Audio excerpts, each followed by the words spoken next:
May I get by, please? No, you don't want to go in there. Suppose I do anyway. Then I'll shoot your pee-pee off.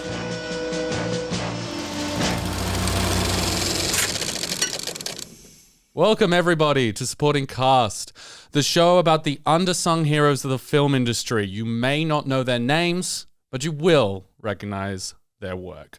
With me, as now I think I can say always, are my co-hosts. Were we going to fire someone? Was that what the problem? I was here on a probationary period. It was definitely me that was on probation. With me as always. I was ready to get kicked from day one. Do you have someone that you want, like, do you have like a dream replacement? Like, for me? Some like Hollywood replacement for you? Hector Elizondo.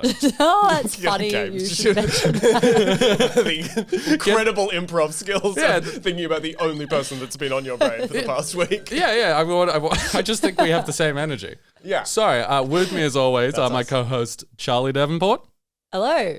And Lincoln Vickery. Hello, nerds. And I'm Seamus Quinn. And this week we're starting a new mini-series on Hector Elizondo, which is very exciting. So if you're new to the series or you're new to the pod, what we do each week is we break down the careers of someone who might not be in the spotlight. And this week we are choosing Hector Elizondo, an incredible character actor that I think I'm just really excited to talk about. The thing that I am so excited to talk about is how much Hector is a New York guy. It is so wonderful listening to him talk about New York. There's some quotes we've got later talking about like the director of this film that we're covering today.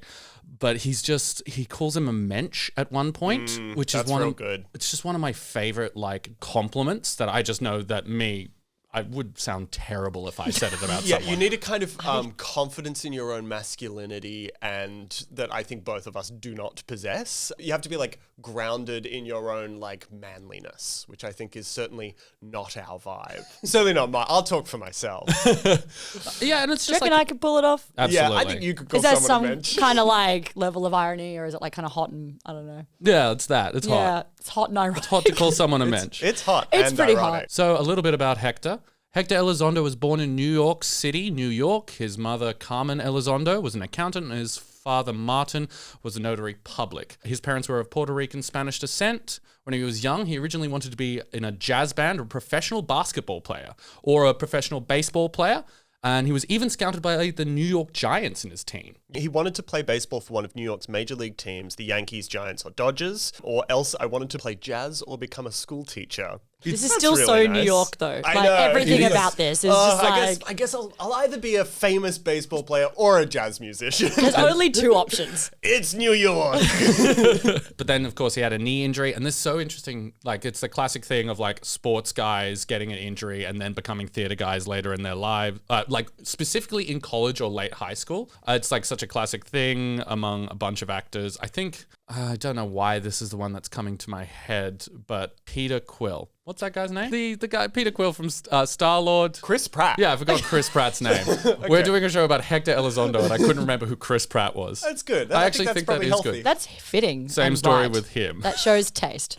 Oh, like he didn't get into acting stuff until he was. He had a shoulder injury whilst playing football. Like, it's a really classic. That is a classic, and he studied ballet. Yeah, from like 1962 to 63. Yeah, over the course of his career, like in between being an actor, he has been a conga player with a Latin band, a classical guitarist, a singer, a weightlifting coach, a ballet dancer, and a manager of a bodybuilding gym. Sick. Such like a... That's a great collection of things to do. That's a working actor in New York life. 100%. It's so 100%, sick. 100%. His first big role was in The Great White Hope. No idea what that's about. I kind of didn't want to find out, but I do know that he played God in the guise of a Puerto Rican bath attendant. But this did win him an Obie, so apparently he was great in it. I'm not surprised. So it's a theater. It's a play. Going on after that, he had several small roles in TV and film until really this was kind of his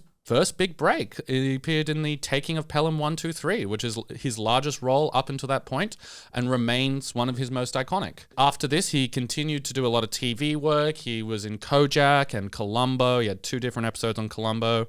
And then in 1978, he met Gary Marshall on a basketball court, making one of the most important, friends of his career, which we'll go on to talk about in future episodes. We will absolutely be talking about, we'll be talking GM, we'll be talking Gary Marshall. All I'll say is I just hope that it was an outdoor basketball court, featured in the Upper West Side. It's the most New York thing I've ever seen in my fucking life, and he meets Gary Marshall there. Of course he fucking did. Me and Lincoln are about to fight to see who gets to quit. No, you go. No. Okay. Hey, you take it. So this is what he says. Gary saw me before I saw him. I was a working actor in New York on Broadway. We finally met in 1978 on his basketball court, where he pitched me his first movie, Young Doctors in Love. Elizondo shared this in an interview with Variety. I didn't know who this guy was. I had inadvertently hit him in the face with a basketball pass. That's a bad pass, he said, but you're a terrific actor. I have a movie for you.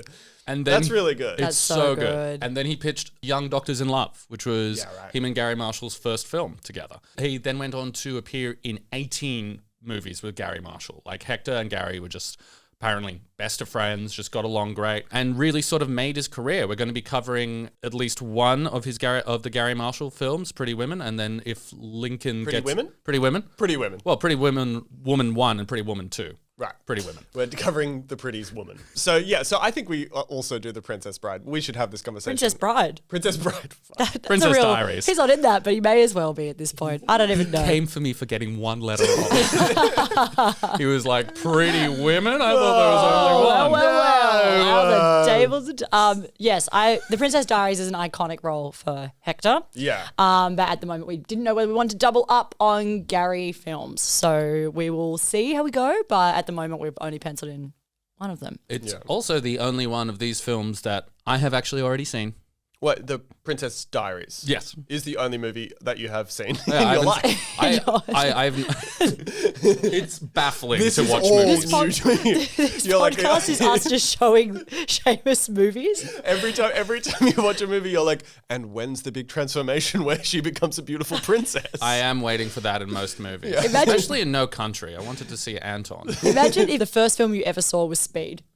That was it. I'd It's love actually movies. a pretty good introduction. Yeah. Actually, yeah. If I was going to pick the first movie to show someone to get them to understand what movies are, Speed's not the worst pick. It's not the best, but it's not the worst. What would you? Well, okay, sure. Sure, why not? Well, if you actually, this is a question I used to ask about books, which is a bit weird because I don't read. Imagine this is grim. You're dead, and you have a child, and you want to give them one movie recommendation to sort of I'm dead, and I have a child, and I need to give them one movie recommendation. Yes. Before you die, right? Yeah, is that the vibe? The one. No, I'm dead. Yeah, you It's not before I So die. are you I'm haunting dead. this child? Are you Yeah. leaving just so a mysterious this DVD is box? Interstellar style. I'm looking through the library, Yeah, the you- 5-dimensional library. use Morse code and through I'm a bookshelf. and the thing that I say is Ponyo. I'm going to leave the fucking Ring. I'm going to leave the Ring videotape. That's what I'm doing. Wait, Not the even the 7 movie, just the 7 7 minute days. long? Yeah, that's it. I'm going to freak the shit out of my child from Okay. beyond the grave. That's fucked up, dude. Sounds good. You are in a bad mood. I think I go Little Miss Sunshine. Yeah. Well, I'm thinking, is it for how old is this child, and why haven't they seen a movie before? Also, if they're my child, how likely is it that they haven't seen a movie? Okay, Have so I been in this estranged scenario, from this you, kid? you die in childbirth. It's rare, but it does happen. Was just faint from shock and hit your head into while Actually- someone else is giving the baby birth. comes out, hits me in the head, and I fall out a window. Yeah, it shoots out at too high a speed. Sorry. Wow. Okay. Yeah. Yeah. Look, I'll probably take Are that. you crying already? Yeah, so what's your I think it would have to be a Miyazaki film, and it Yeah. would just be which one it is. Maybe Castle in the Sky, I think. Ooh, of course a niche recommendation. Castle in the Sky is a very big movie, but okay.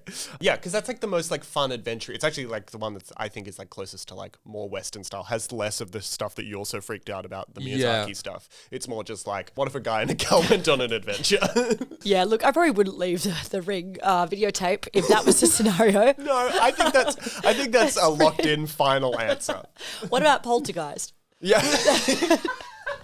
It's a bit longer. Texas Chainsaw Massacre, I think, for Yeah, me. sounds good. Sounds good. Seamus, what's your answer? I mean, it would either be, if I'm allowed to leave 3, it's The Lord of the Rings. Okay. And then, genuinely, I think Little Miss Sunshine. Like, there's something, that movie was just very formative to me at a young age. It's about family, it's about love, and it's got Our Lady Beth in it. It does have Our Lady Beth. You need to let Beth go. That was last week, okay? Yeah, absolutely. Okay. Let it go, dude. I leave American Gigolo. I haven't seen it, kid, but Hector's great. Have we got anything else on old Hecty? No, that was all the big stuff. I have a little bit of stuff before we get into kind of the taking of Pelham 1 2 3 of like him talking about it. There's an interview with him talking about the movie. I think it's called The Grey Zone or something. Shades of Grey. Shades of Grey. 50 Shades of Grey. There's a book that he Shades wrote. of Mr. Grey? Sorry. Well, no, that's that is why it's that's called why that. it's called that. Wait, did you not get that? No, I'm So so stupid. Hector Elizondo plays a character named Mr. Grey, so the behind the scenes of it is called Shades of Grey. And I didn't know. you just thought it was about the color, like the color grading, or I thought it was like Shades of Grey is in morally grey? genuinely what I thought was like, well, the train's grey. What? The train's kind of grey. Like the movie has kind of this like 70s New York thing. So I was, but also like I thought it was like I thought it was like a series of, and they were all called that. And it was all like, you know, New York movies in the 70s, and I thought there was some reason around that. That's kind of what I thought. So I was like, you know, Concrete jungle? Yeah, concrete It's jungle. grey. Trains. Grey skies. Grey skies in New York. It's overcast. Grey, you know. morally grey characters. Morally grey character. Yeah. That's not a New York accent. was that? I believe It was that was. Monsters Inc. Yeah, What's her name, Fran? I thought you were a toydarian from Star Wars. What were we talking about? The Shades of Grey. Shades of Grey. He's talking about his role on Pelham 1 2 3. He talked about it was a job. He kind of just like got it and was like, fantastic. He's just a jobbing actor, just goes there. It was in Brooklyn. He lived in Manhattan. Back then, that wasn't so far away. Still feel like that isn't so far away, but I'm sure he's just like, the damn subway line. What he said now is like, I'd take a car, I'd get so lost today, which Yeah, is such a that's nice. such an old man thing. So he talked to Joseph Sargent, who he's keen to mention survived the Battle of the Bulge. So he talked to Joseph Sargent for a while, goes to the audition, sits down with Joseph Sargent. They're talking for like an hour, and then Joseph Sargent just looks at him and goes, yep, great, you got it, which is a lovely casting process by Joseph Sargent. I have some stuff on Joseph Sargent as well, who is like a full kind of journeyman director. I don't have his list in front of me, but I think did a lot of caper pictures, a lot of stuff like that, just kind of, you know, did the work. Joseph Sargent talked about when he went and started filming there, because he was from LA, because he was from United Artists. They flew him over there, and then he started working on a New York set, and everyone hated him because he was from LA. And he's like, yeah, and I didn't realize there was this huge East Coast, West Coast rivalry between like, oh, you're from Hollywood, you don't know what it's like filming here, which I think is kind of bizarre to think about now, that there would be, maybe that's still true, but I'm trying to think of like, I can't think of an example of anyone like being like, oh, Ari Aster's filming something in New York, and like all of the New York crew is like, I don't think so. Anyway. It might be more like that in television or something. I feel like I don't. Yeah, Yeah, maybe. I'm sure that. I mean, or in theatre. Yeah. Oh, maybe. You're Yeah. in LA, Actually, definitely. out of show. Yeah, Well, we I don't. hate We don't both. Anyway, wanna say sorry. that. Let's go into this. Pick a side. And then Joseph Sargent was also talking about how they're making a movie, not a handbook on subway hijacking. And then he was talking to the LA Transit Authority, and then they were like, you cannot show the actual way that they stop the dead man switch. So, or is it that the dead man switch actually doesn't exist? No, And it's that you can't show the way they stop it, and there's also other ways that you'd have to get around it. Yeah. Which is why I think that sequence in the movie is really confusing to look at. It is kind of just like it happens, and you just have to kind of assume Yeah. why. I assume they figured out a way around it. Yeah. So yeah, and then Elizondo talking about Joseph Sargent and how he was a mensch, as you say. He says, who knew how to snap the wood if he needed to snap the wood, which is something I'm just going to use all the time now. I pretty love sure it as described. Got a Have whole I new got that vote. wrong? We got a whole new I'm pretty vocab. sure you just misheard him. Wait, what did he say? The full quote is, that was Joseph Sargent in a nutshell. A mensch, a gentleman, and he knew how to snap to work when he had to. No. I also was wondering, because he was in the war, what role he was, because he would be Private Sergeant, Corporal Sergeant, or Sergeant Sergeant even. Oh yeah, he would be Sergeant Sargent. Sergeant Yeah. Sargent. Sergeant Sergeant. Sergeant Joseph Sargent. Great. Yeah, Interesting. absolutely. He talks about how New York in the 70s, everything was covered in graffiti. It was a canvas for the graffiti artists. It was gritty. It was tough. It was crime-ridden, like the classic image that you have of New York in the 70s. And the station that they filmed in was an abandoned train station that they'd made for a politician in the 1800s. I looked this up. That's what Hector thinks. Right.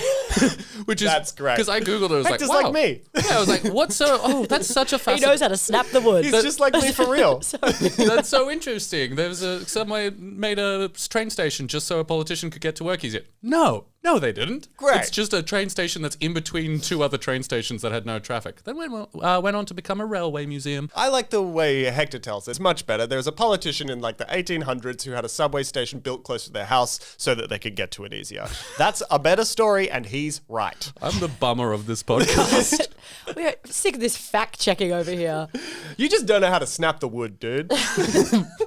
So Snap the Hector, wood. What does that even mean? Like, I think I thought it meant like crack the shits, but like in a way that's like more professional. It's like if you need to like snap the wood, get everyone like That's in a line. horny interpretation.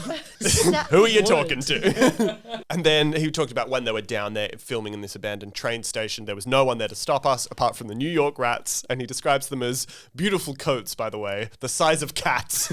He also talks, and Seamus, I'll let you take this over. He also talks about a famous gaffer who worked on the set of Taking of Pelham 1 2 3. That is, did we say that that's the movie that we're talking about? I don't think we've introduced it. So, in case you were wondering why we're talking about 50 Shades of Grey or whatever Mr. Grey is, we're talking about movie. Wait, what? I think I was talking about that before. Yeah. We're talking about Taking of Pelham 1 2 3, not to be confused with the Taking of Pelham 1 2 3 numerically, which is a remake of this movie or an adaptation of the novel which it is based. So there you go. Yeah, came out in 2006, 2009, 2007. I think. Right, and this one came out in 1973?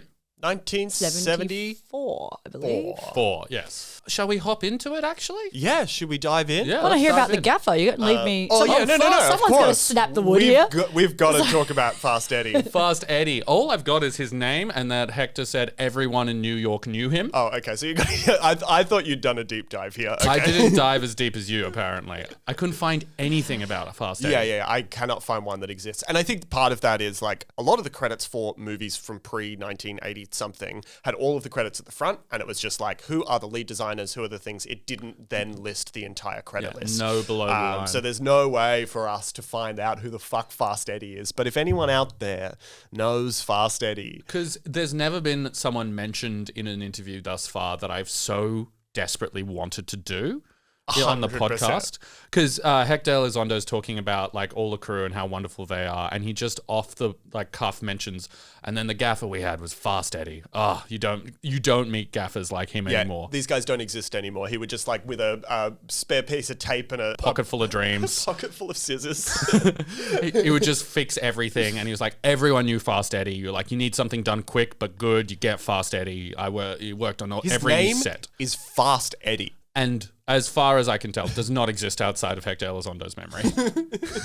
Well, there is a fast food chain called Fast Eddy's, which might be a bit confusing. You know? He did so well. Maybe he branched out. Maybe that was Fast Eddy's. Hey, welcome. I don't know. I've got nothing. Do you want the light burger or the heavy burger? You want a C-stand fries? Okay, now. He described Martin Balsam. Elizondo describes Balsam as like an open wound, an open heart, and kind of as the opposite of Robert Shaw, which I really love. I would love to do Martin Balsam one day. Who, of course, plays Mr. He's Mr. Green Green Martin in Balsam, this. who's He's also the in 12 train Angry Men. He's driver. that guy. And I love the just like comparative description between Robert Shaw and Martin Balsam of like, Robert Shaw is this, seems like a real tough guy to work with. He's like very patronizing and rude to everyone and a bit of a piece of shit. But Yeah. loves ping pong.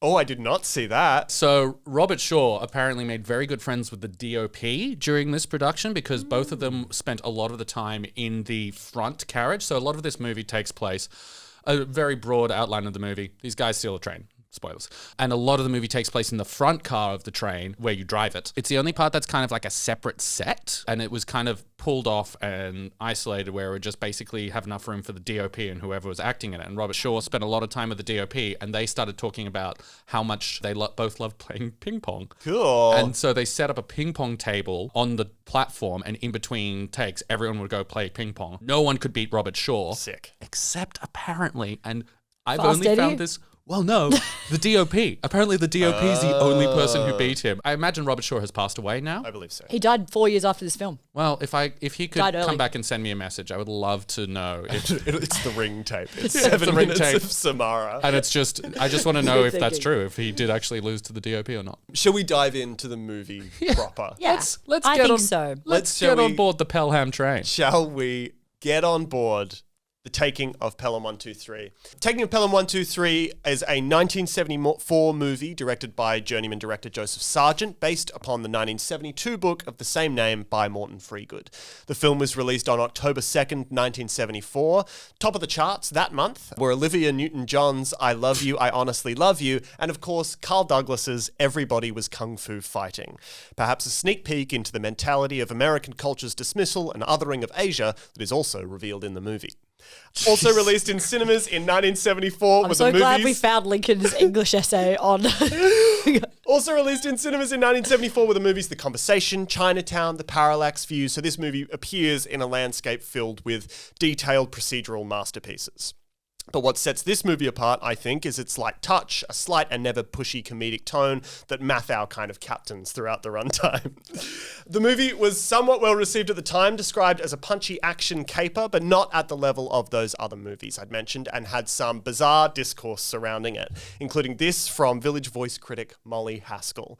What four men do to a car on the Lexington Avenue local in The Taking of Pelham 123 is less of a hijack and more of a high joke, or a low one. Who would pay $1 ransom, much less a cool million, for this car full of Jesus freaks, screaming mothers, and obnoxious children, wise old ethnics, fat lady winos, prostitutes, everyone, in fact, and as a regular rider, I can testify to their verisimilitude. But you and me, suffering in silence. What New Yorker would want his tax money to go towards redeeming this rancid assortment of useless humanity? Holy fucking shit, what a rude lady. Wow, she really did not like this movie. Really did not like this movie. She didn't like anything by the sounds of her it. problem was the premise of trying to save 17 people is wrong. Yeah. It's like, no, let them die. So she left this film and went, you know who was right? The mayor of New York. That's the only character that she sympathized with this entire That's her film. take. She went, hot take, correct, you're right. Despite this backlash at the time, the film has grown to become a beloved classic, a calling card for Mathau and Shaw, and in my opinion, one of the all-time great I'm sick at home and just want to put something on that makes me feel good movies. Well, I think it's one of those ones that makes you not want to go to work if you're sick because you'll fuck up your entire plan. That's what I'll say. Yes, it's a good absolutely. cautionary tale. Talking about whether or not it was successful, I saw one of the producers say that it did great in New York and it did great in London, any city that had a subway, and then it bombed everywhere else. Because everyone was like, I simply don't understand. What are trains? What is What's that? going on? Why is it underground? Yeah, even Chicago is like, our train's in the sky. Yeah. So it being underground Well, doesn't make any sense. doesn't make any sense. It's not a light rail. I don't want to know about it. Let's redo the Taking 1, 2, 3. On the as a fucking tram. light On the rail. light rail from Glebe to Central Circular Quay.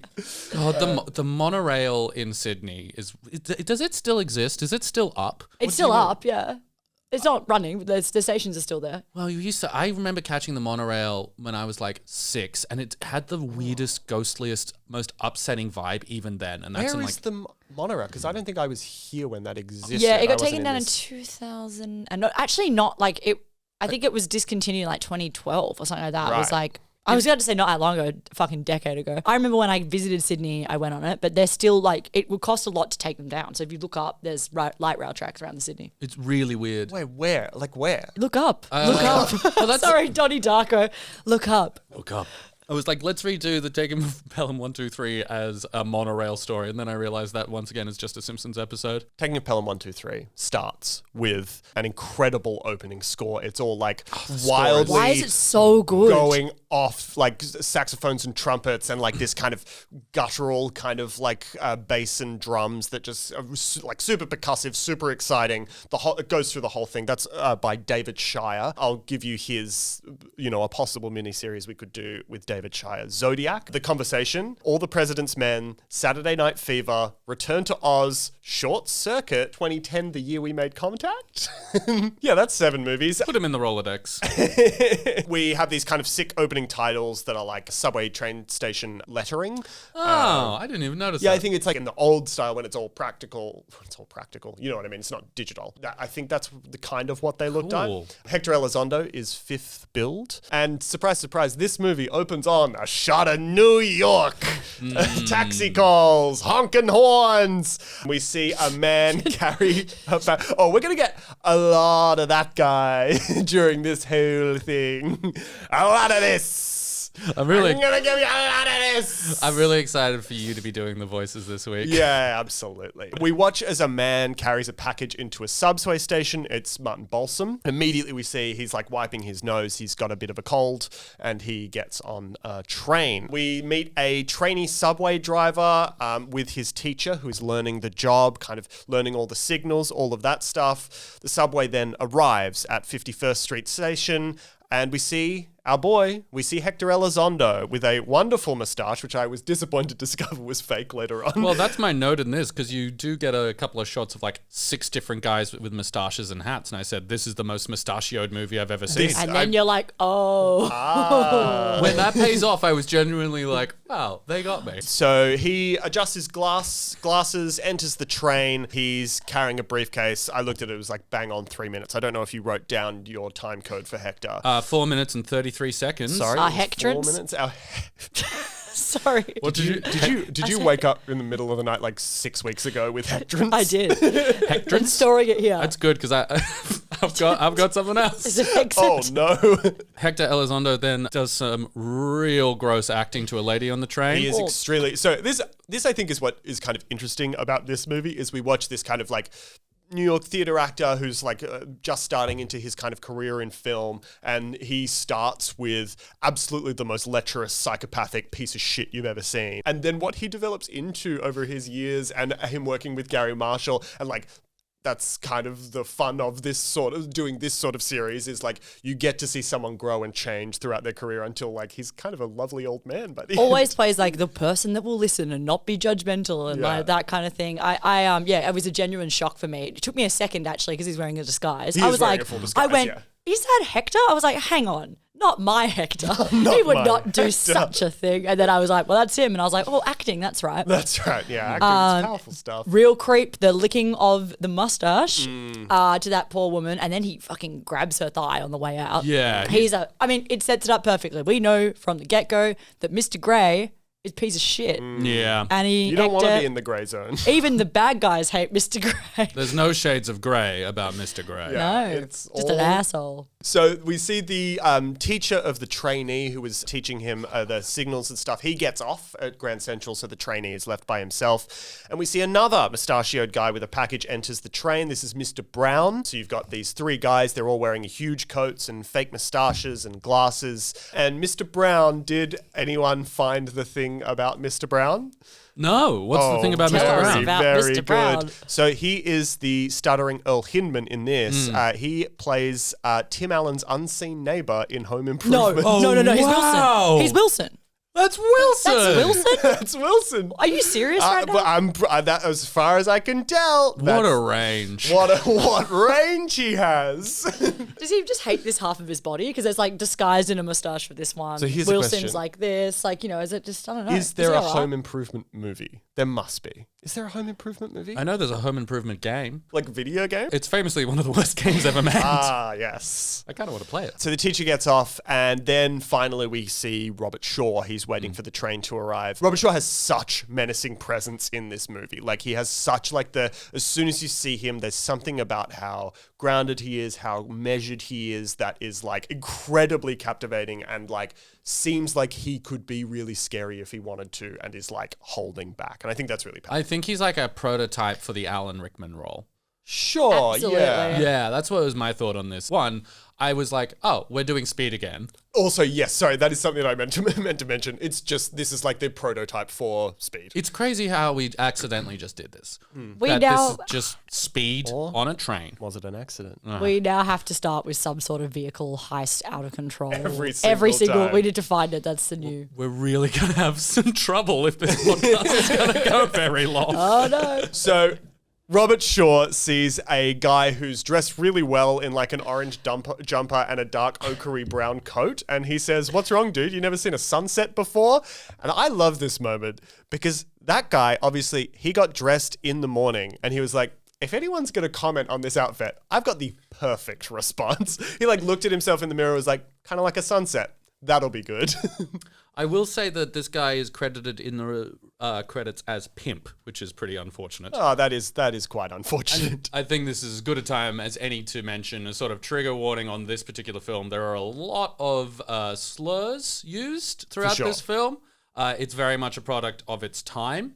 I don't think that makes it unwatchable, but it's something to be aware of going through this movie. This movie is 70s racist. Yeah. It is. Although I will say that you're not supposed to be morally on any character's side in this film at all, except maybe Except Walter. for the cop who's racist to a group of Japanese men. Oh yeah, but he kind of is meant to be a dickhead in that scenario. He is meant to be. We'll get to that in a They second. kinda I get do all have laugh in that the scenario. whole point of that True. scene is he's an idiot. He's an I idiot. agree. That's the thing. I agree with you. Absolute trigger warning. It's like, it's just like in a way that's like shocking. But I think in terms of the reason it's still watchable is because it's A, representing the 1970s in New York. B, I think most of the characters here are morally grey, if not even that. Like it's a kind of, not meant to be likable. Also hugely misogynist. That's another massive part of it. This is a 70s ass movie. I still really enjoyed it, but I think it is certainly worth mentioning. There's some dicey stuff in here, so don't go into it if you're not in the mood to go "Ugh" a few times. Robert Shaw holds a gun up once the train arrives to the motorman and tells him, "I'm taking your train." Hector Elizondo threatens to shoot a guy's pee-pee off, which is very fun. Hector Elizondo has a great quote about that. It's just, pee-pee, that's a funny word. That's just straight up classic comedy. He's not wrong. He's not wrong. Saying the words pee-pee is classic comedy. Yeah. It is. Basic comedy, which is even better. The Crims then take over the train, so they take over the control of the train, but the passengers don't actually know it yet. That opening sequence, it's quite slow, it's quite measured, and I think it is like fully captivating. I'm like so in on this movie from like the first 6 minutes, which is like, I don't know, 10 shots or something. Then we cut to Mathau, who is asleep. He's taking a nap. Lieutenant Garber is his character's name. He is introduced to some Japanese businessmen who are there to observe how the New York City subway system works. This sequence is very racist. And hard to watch. And hard to watch. Our main character says some awful things. And it's also just kind of meandering. And Mathau starts explaining the New York subway. Meanwhile, the Crims on Pelham 1 2 3, they keep the train moving. We learn Martin Balsam is dealing with a terrible cold, and we kind of set up the rhythm of this movie. So we're cutting from the command center and Mathau and all of the people kind of surrounding the bureaucracy and control of the New York City subway system, and Robert Shaw and his group of people on the train. The format is very similar to Speed's. It's obviously a very, very kind of an obvious reference point. Except there's no Keanu Reeves character. There's no guy on the front lines on the inside. Well, there is. There actually is. Weird. But honestly, that's probably more of a realistic portrayal of what you would do if you were that particular cop. It is certainly a more realistic film than Speed. Mathau introduces the businessman to Rico, who's played by Jerry Stiller. Oh, looking hot. Fucking A, dude. I was Hell like, yes, my guy. That, Ben's dad. Your friend is that Ben? Daddy-O? I can't believe that my friend Ben's dad is so hot. So my friend Ben's dad is in this movie. So then I was like, because I immediately went, holy shit, George's dad from Seinfeld. Just iconically New York actor. Like, absolutely. It took me a minute to work out who you were talking about when you're like, that guy's hot. I'm like, who's in this scene? Yeah, he's a striking fellow. He's a striking fellow. I would say that this movie is not blowing you off the screen with hotties. I'm not saying that I think there is a certain level of charm and attractiveness to everyone in this movie, but I don't like look at this movie and go like va va voo. I think it makes it more like realistic in terms of like we're dealing with railway police force. 100%. If they all look like it's not a criticism of the movie, although that would be funny. I think it's a criticism. I want more hotties. Excuse me, guys. I think the movie's wonderful. Two notes. No. Maybe I was grasping at straws when I was like, Jerry Stiller, hot. They did thirst after someone. He plays also like quite a horrible character in this as well. Yeah, absolutely. Everyone's very bad in this. A cool glass of water in a desert. Jerry Stiller. He says we had a bomb scare yesterday, but it turned out to be a cantaloupe. Kind of setting up this idea that it's like these guys, there's never really anything wrong. Like shit goes wrong and they shout at each other, but it's like a train slate or like there's never something like this. The Crims. How good's the line? This is our resident artist. I don't know why that made me laugh. Yeah, that's great. He's like drawing on a thing. It's like, this is our artist in residence. And I was like, that is very funny. It's really good. And he looks so confused. So the Crims stop the subway car, and this is like the thing about this movie that I love so much is that there is so much just detail. It is so much about, we kind of talked about in the No Country for Old Men, but it's like, I love to watch someone just do stuff, like just like do any sort of machinery, any sort of work like that. Martin Balsam's character talks about what keys he needs for the train to go a certain direction. The trainee guy is like, oh, I didn't even know the train could go backwards. And which is really cool, but doesn't make any sense. Why not? Because trains, when they found this, trains when they get to the end of a station, they don't turn around, they just go backwards because you just mount the carts on the other way. It doesn't make a lot of sense that the trainee didn't know that. Is that maybe in modern trains and like in a subway if you go around just the rails, don't the rails change? The tracks change? A lot of circle routes. There's circle routes and the tracks change. No, they just go both ways. That's why so. It goes backwards. Just a weird, Plot hole for one, resident bummer coming back to you with some fact checking. This movie sucks. I also like that in the start. Sorry, with the explaining how things work. I kind of think you have that with the trainee as well at the start, where you realize them like just seeing how the old school way of like looking, checking, saying the thing, making sure it's fine. Like I love all that stuff as well. Yeah, it's a really good like setup kind of dialogue, which I always love in a movie. I also think that this film, in terms of pacing, tone, how everyone is playing for the back fucking seat, like it's almost like the over the topness of these performances that are still so good though, like grounded, because you've got a lot of theatre actors in this, and I think it works very well for the tone. Interesting. I wouldn't describe. Yeah, that I don't think you're not wrong. But I'm like. Yeah, but they're just kind of like, that's how they would talk to each other because they're like working in a big office, so it kind of makes sense. But I mean, it works. Yeah. I'm not like, I like it, I like the style, but it reminds me of, I was trying to think of like what stylistically like it really works for this kind of thing, but it's kind of rarer to have these modern, like in modern days. I think the thing it reminded me most of is like Burn After Reading or a Coen Brothers film.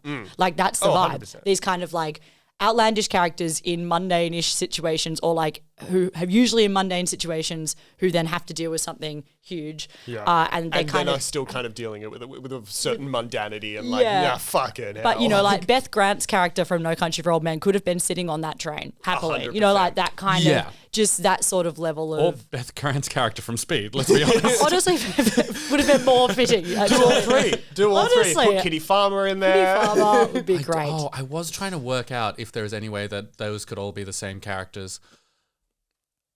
No. Great. So the command center realizes that Pelham 1 2 3 has stopped responding to them, and then we see some. Delawitz? Sorry? Is that Kaz Delawitz? Yes, I believe so. We see some workers dealing with Pelham not being in position, going missing. We cut back to them as the Crims move the front car forward by itself. And there's a bunch of people. It's like it's not the command center. It's like a node of the command center. And it's just people that are like below Mathau and all of that crew. They're sitting around and normally everything goes right. But in this instance, something's gone wrong. And they're not stoked by it. They're grumpy, but they're not alarmed or anything. No one at any point is like, oh, I'm freaking freaking out. Everyone's like, hey, just another fucking day at the office. It's not even that. There's a casualness about the stakes of this movie from everyone not on the train that is very unique to it. It's everyone's more disgruntled than they are upset. Everyone on the outside of Speed is like, we have to save these people. Yeah. I don't know. Speed, they seem to be having the best time of their life. I actually don't know. They're having the best time of their life, but with how important it is. It's like, this is way more. if they get the taking of Pelham 1 2 3, it's not going to change their, like, it doesn't feel like it's really going to change their day so much. Because I think there's also that thing of like, a lot of this movie is about the bureaucracy, and it's a lot of like, is it really my problem? Like, I'm just here. I just press the buttons on the train. And there's a character that represents that really well, who's in the office next to Walter, who is just like determined to keep the trains on schedule. Like, doesn't give a 100%. shit. He's just like, he's upset because his friend gets killed. When do I get my trains back? So the Crims kind of then reveal their guns, and we see that the train participants now like know what's happening. It's kind of revealed. I like that they're not packed loaded. I think that's a very fun little bit of sensibility. Yes. Oh, there's also something like a kind of famous piece of trivia about this is the train car was not allowed to have any graffiti on it. The train car or any of the platforms. Yeah. So in real life, those train cars don't look like that at all. The thing that this is the same sort of thing that I was saying before, but Hector Elizondo and Robert Shaw get their guns out, and they're like, okay, we're taking over this train, and everyone laughs at them. Like, that's their first reaction, and that's such a beautiful moment where you're like, and it takes them a little moment before they're like, okay, we're taking you seriously. There's a line later in the film where a guy shouts at the hijackers, why didn't you just take a plane like a normal person? Which is such a fun reaction to a hijacking. The Crims then take hostages. The motorman is sent to collect the rest of the passengers, so they've just taken the front car and take the rest of the passengers to 28th Street Station. We learn that Robert Shaw is hard-assed, like he won't let the children leave as well. Like the mother and her children, she's like, could these guys go? The decision is like, no, even the children stay. This is very much the point where it's sort of shown that Shaw has this plan and he will not deviate from it. Yes. It's like everything is clockwork. It really emphasizes that Shaw is got this to like a minute timer, which is sick. We see Hector Elizondo be very racist and mean, and you kind of get the sense, especially in this moment, that he's the wild card. He's the guy that you can't trust. Mr. Blue, who is Robert Shaw's character, doesn't know him very well. Yeah. Although none of them seem to know each other very well. Like they've kind of just come together. Like Robert Shaw's had this idea, has asked around, found these guys. I think Blue and Brown know each other. Yeah, because Brown continually refers to him as Colonel throughout the film. That's true. So maybe he's And he used to lead the This is later in the film, but I think it's implied that they're from the army together. And it's suggested that Hector Elizondo's character, Mr. Grey, has been kicked out of been left from. Like, do you I get don't know. kicked out of the mafia? I don't think I think you die. Like, you get killed. Or you're just so unpleasant to be around that they're like, I'm sorry, buddy, you gotta go. Yeah. Like, it's called a family, guys. I just can't unhear Monsters Inc. like Roz, is that her name? I can't just. How you doing? You're out of the mafia, Mike Wazowski. Robert Shaw then starts communicating with the bureaucrats at the command center. He says, your train has been hijacked by a group of heavily armed men. No one's really stoked about that. They have 17 passengers and the conductor hostage in the first car, and he's happy to kill any of them if they don't fulfill their demands. Walter Matthau hears that, and he turns to the businessman and is like, all right, I gotta go. And they're like, no worries, thanks for showing us around, after he's been throwing slurs at them for the last 5 minutes. That's kind of a good bit. And it shows that he is a goof. Like, it shows that, I mean, it's still obviously racist, probably shouldn't also be in the movie, but it's in the 70s. Yeah, not diving into it. It's a weird sequence. It is a weird sequence. The fact that they know it's sort of like, they're also I think they're in a much higher position of like where they're from. Like, you know, they're a position of powers where, as in from the Tokyo, what is it? Sorry, what's the name of the word? I'm like, subway system. Yeah. But they're friends with the director of the New York. Like, so they're kind of just like, it's kind of that. I hate the sequence as well, but that little bit makes it slightly more palatable, I think. It is interesting because it preys on a very 70s anxiety of like the Japanese technologically overtaking the American industry. Like, there's a lot of movies about this, like Michael Rising Keaton, Sun. Gung Ho. Like, there's a ton of movies that play on that bit in particular of, it's so funny to pitch everyday guys against Japanese businessmen. At least you're right. This one does have like the note of they knew you were being a dickhead, but they're too polite to say anything. Yeah. It's a 70s ass movie. It's a 70s movie. It's the most 70s of 70s films that has ever happened. So then Mathau goes and tells Jerry Stiller, Rico, that a train's been hijacked. There's a really clean, kind of lovely lines of dialogue where Jerry Stiller's like, what's going on? Mathau's like, you won't believe it. Try me. A train's been hijacked. I don't believe it. That's good stuff. That's my sort of gear. The middle line is not just try me, it's you know me, I'll believe anything, which is just good. I have that whole bit written down as like probably my favorite lines of the movie. Then we meet a new guy, the supervisor of the Grand Central Command Tower, who goes down onto the tracks to find out what's going on. Shockingly, he's a no-nonsense New Yorker. He encounters the rest of Pelham 123's passengers as they're kind of walking down to 28th Street Station, and they tell him that they're going to sue very quickly, and he hates that. This is Kaz Dolowitz. Yeah, right. Yes, this is Kaz Dolowitz. And we've met him before because he is the most stressed out man in the office. Yeah. He hates that women have been added to the team. He's not He stoked about complains. He thinks that everything that's been going wrong is because they finally added women to the workforce. Well, at the top of this movie, he's running late because he had to pick up a plumber because one of his workers dropped their wedding ring in a toilet. I have never been more annoyed that a side plot isn't resolved. Because They've resolved it. He got the plumber. but then the plumber just goes and gets it. And I'm just like, I don't know. I know it's not Chekhov's gun, but it's like the third thing that we find out in this movie. It's like, there's a train hijacking, and then someone dropped their wedding ring in the toilet. Those are the two stakes of this movie. Okay, so give me your pitch for how do you think that B plot ties into that A plot? Okay, so you know how it keeps building up, the plumbing keeps building up, and suddenly the pipes burst, and then Robert Shaw gets really wet. Floods the subway entirely. My thing is that there is another weird sequence about the end of this movie is that the runaway train gets stopped off screen. No action is taken to stop the runaway train at the end. You know how it just keeps on going. Skipping ahead, guys, sorry. This train goes fast at the end. It's speed. The train just keeps going faster and faster and faster. And the guy keeps and then on... it stops where Robert Shaw said it to stop at South Ferry. No, it just stops because, and they say it in the background, it was stopped by an inbuilt safety feature of the train. Yeah, and Robert Shaw knew about it. It's because he goes, make sure the lights are all green until South Ferry.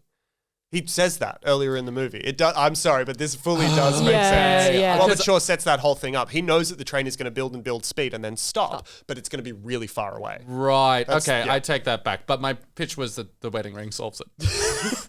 Okay. My Like pitch was it's on the wedding. track and Yes, it's that's just what like- I was pitching. Shaw, I got to throw out half my notes. Shaw asks Mathau for $1 million cash. Mathau starts chatting to Shaw. He's kind of nonplussed by the situation. Jerry Stiller calls in the police. There is a helpful police officer, Nathan George, played by Nathan George, is not the character name. The character name is police officer, who goes after the supervisor that went after the train.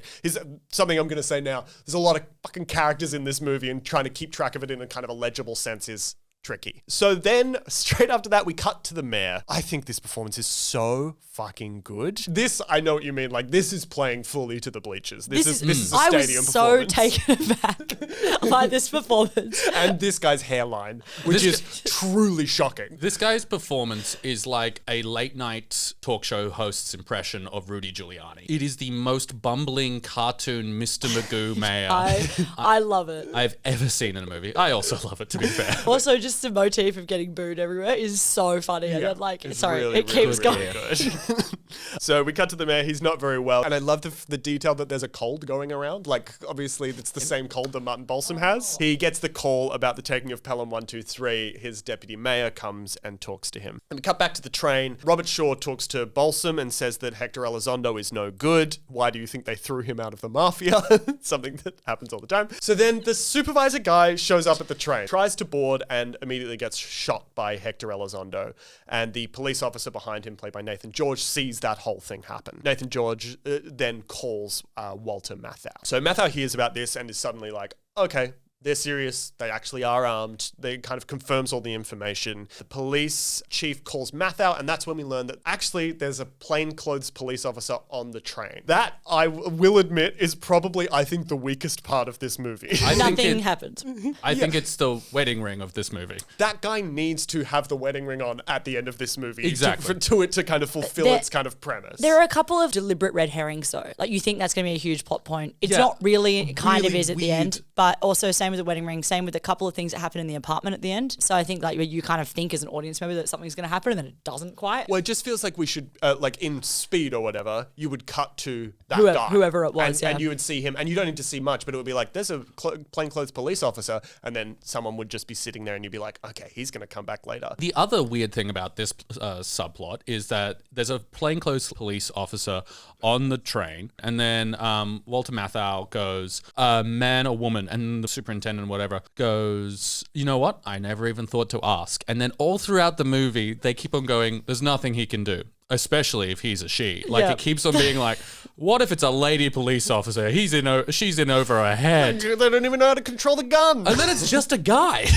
It's the weirdest. It does seem like it's setting up of like, to be like a lady does something. A badass woman. Yeah. No, it's just, it does have a payoff, and it's one of the worst payoffs in the movie. I will talk about it in a minute. Then we cut again to find a new character. Okay, there's a lot of characters in this movie. The police commissioner. And he's talking about, he's in a car, and he's talked about how they've organized a bunch of police to go down to the subway. And he says, we could fight World War III down there. He's talking to his deputy, who's also there, talks about how they're surrounded on all sides. How could they possibly get away? And then the police commissioner says, beats the shit out of me, Phil, which is a good line. So then we get a scene with a bunch of the kind of higher-ups of the city. We're kind of seeing the bureaucracy, how it interacts. So you have the mayor, the police commissioner, and the head of the transit authority, and the mayor's wife. And the mayor's kind of talking about what's going to happen if I send this $1 million to these guys. What's it going to do for my people that vote for me? And his wife says, well, at least you'll know you'll have 18 sure votes. Yeah. Speaking of the wife. The wife. Did you recognize her? No, I Well, didn't. let me just remind you of a beloved TV series I personally freaking hated as a kid. Everybody Loves Raymond. It is Raymond's mother. It is! It is My Doris goodness. Roberts. Doris Roberts. It took me a second and I was sitting there going, who the fuck? And I was like, no, it's Doris Roberts. That's so cool. Who's an iconic character in Everybody Loves Raymond. Yeah, you know? she's... huge part of that show with Peter Boyle. Is it Peter Boyle who plays the husband? Yeah. Opening credits of that show is a slow motion version of Ode to Joy as she is arriving. Yeah. She is the Godzilla of Everybody Loves Raymond. Yeah. And of this film as well. So Yeah. She's the Godzilla. I was looking at my notes. She's the Godzilla of Everybody Loves Raymond. In what respect? What do you mean? She's huge. She's huge. She's huge and she's there to destroy She's huge Tokyo. and she walks out of the sea. So then we have a scene where Robert Shaw and Balsam are talking about Shaw's past. He was in the British battalion but defected. Balsam was helping a gang sling heroin or was accused of it. And then Shaw's like, did you do it? And he's like, what's going on? You think I'd do a thing like that? And then they both giggle. I think that scene's like masterful. I think it's like two guys with big kind of histories and backstories kind of talking about it in a really gentle, beautiful way. Completely different take on that sequence. I thought that was like this guy refusing to admit it because he's like, I wouldn't do that. They just needed a scapegoat. And like there's no like, I didn't think there was any break at the end of it where they got closer. Like Robert Shaw like looks at him, they look at each other, and then Robert Shaw goes, that old scamp. Like he does. Yeah, like I think that. Robert Shaw does, but I don't think he's on the same level. I thought that was like a level of tension between them. No, I don't think so. I think it's just them getting along. I kind of agree with both of you actually, but I read it mostly like that as well. Yeah, so you agree with I me. think particularly Robert Shaw doesn't. I agree with Shaw. I don't think it's important that we I hear think both that sides. that Mr. Green is in like full denial about it. Although he's obviously guilty, I think he's trying to convince otherwise. I fully I agree think with he's you. joking. Nah, No. absolutely Okay. not. He plays that dead seriously. A hundo he's And I think Robert Shaw's just like Interesting. interesting. Hit us up in the comments when if you watch this very particular scene in 1974's Taking of Pelham 1 2 3. Get in the was comments. Mr. Green We wanna- joking or serious? We want to hear from you, the Hashtag listeners. Mr. Green serious or hashtag Mr. Green joking. Vote here. You might win. If you, sorry, not. We'll give you a signed copy of Taking of Pelham 1 2 3 by Cormac McCarthy. Yeah. The police, Jesus Christ, the police let Matthau know that the mayor has agreed to pay the ransom. Matthau and Shaw talk to each other and Mathau's questioning him about how he should do it. I love and that it's- clearly they get along. I love it when a villain and a hero, I mean, those words don't really work in this movie, but like our protagonist and antagonist is like, they just kind of like each other. Yeah. They do. Kind of a very soft, like, man, in another life. Like a weird respect for no apparent Yeah. reason. Like he understands it. I think we get to see Walter is like actually quite switched on. We see like that character 100%. is switched on. I think the idea is probably that he's wasted on this office job kind of like, is that what the vibe is? Maybe Or it's something like that. He should be a criminal. I don't He should know be if you Mr. want- Pink. I don't know. Maybe he should be Mr. Pink. I love that it's just $1 million. I know. I love that it's just $1 million. I love like it's They so. updated it for the John Travolta film. Oh. I think it's more than $1 million in that one because I actually need to look. This I up. was thinking about it because I wonder if that's if the $3.7 million that they asked for in Speed is bang on the inflation. Like that's the thing. I was like, wow. And then bet it fucking is. I bet it's bang on. Like if you did the inflation from this movie to Speed, it's 3.7%. Okay. What's the money? It would be 6.2. So He Payne, demands Howard $10 Payne. million in 2009. Ryder, John Travolta's character, who is the version of Howard Shore. No, Robert that's- Shaw. Howard Shore. Howard Shaw composed The Lord of the Rings. Beautiful. He demands $10 million. So Okay. that's Yeah, more so That's pretty close. Like Dennis 6 Hopper's kind of lowballing the Yeah, cops he in is Speed. kind of lowballing. Oh no, sorry. Hang on. Welcome to We're the not financial cutting cast any of part this out, 2. baby. I want to know. Let's do a series. Is this heist worth it? I think that's good. It's yeah. like, You it's guys like, talk. do you think it's genuinely worth it for like it's not worth. I'm not going to kill fucking 10 people on a thing, but like, does this actually make financial sense? I think we just do an inflation podcast about amounts of money in movies. Yeah, $1 million. That's exactly what I thought. It was like $1 billion. Walter Matthau, the inflation. Well, okay, what is it? You 4.5. You're excited, right? 4.5 is pretty close That's to pretty 3.7. close. That's Okay, right. So just from kidding. 1974 to 1994, $1 million goes from $1 million to $4.485 million.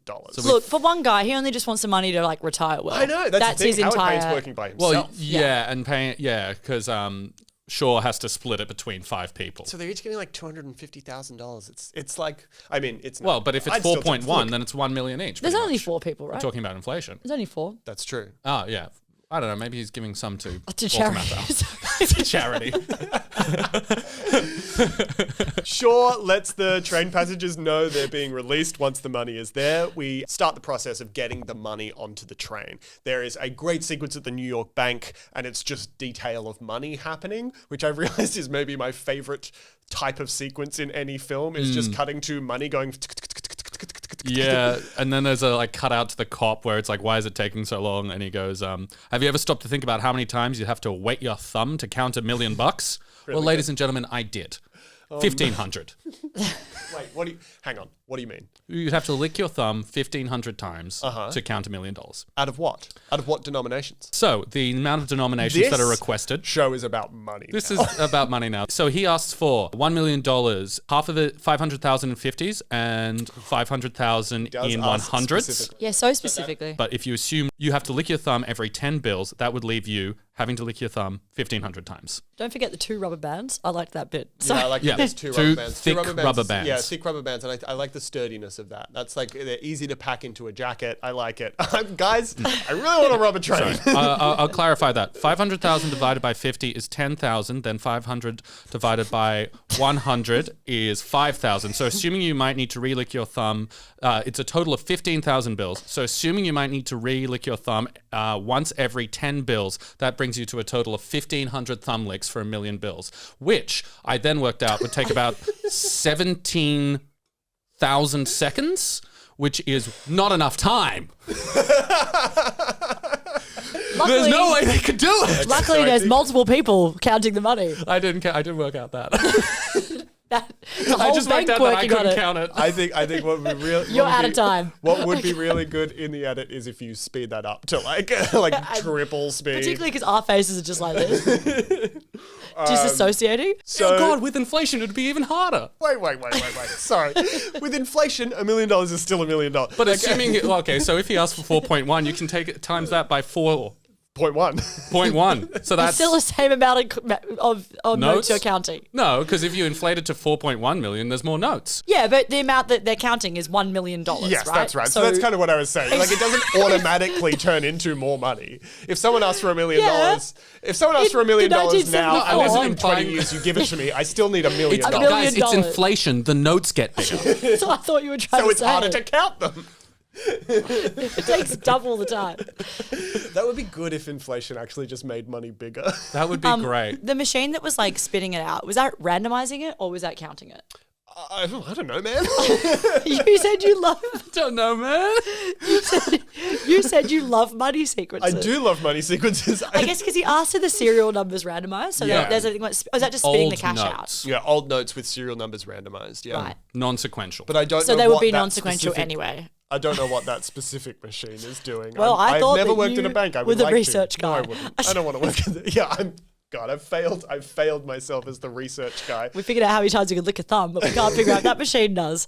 So You're sorry, wasting everyone. I think. So we cut back to the mayor, and he's getting a butt injection, and the vice mayor tells him to make a speech about the hostages. It's one of the craziest cuts. Oh, it's so Oh my god. Also, the music that happens over the Reserve Bank is the second hypest music in this entire Yeah, thing. fucking rips. It almost becomes like proto-techno. It's so hard. It's so good. it's a great soundtrack just in general. and it's just Reserve Bank. So the mayor is getting a butt injection by a lovely nurse who's helping him out, and then the vice mayor tells him to make a speech about the hostages. I know I already said that, but just in case we missed it, because we were thinking about the mayor looking really depressed and having a huge needle jabbed into his ass.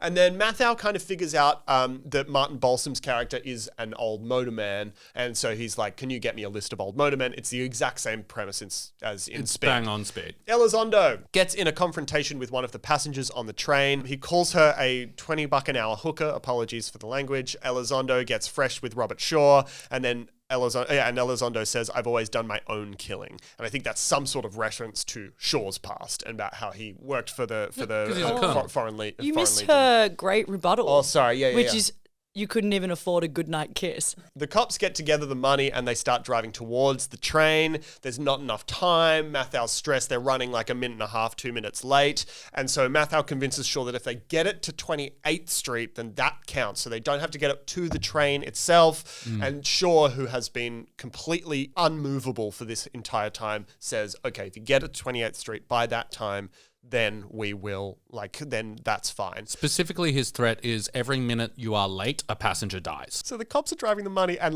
they're like, all right, we got to go fast. Immediately hit a bicyclist and turn over the cop car. And it is so funny. This movie is genuinely hilarious. It's like the moment they turn their lights on and then they're like, okay, we're going from 20 miles an hour to 40 miles an hour, and then immediately crash. So Mathau then has the idea, of course, to convince Shaw that the money has arrived. It has arrived or not because he can't see the money. So Shaw gives Mathau the instructions for the delivery of the money now that he believes that the money is at 28th Street Station.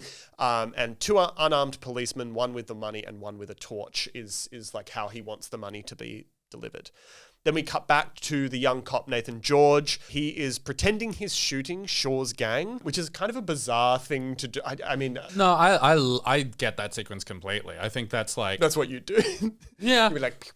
Exactly. If I look, I'd never be a cop. I would never make it through. I'd lose my service weapon day 2. So I would be in that sequence. Someone would be like, "Why are you doing it?" It's like, lost my gun.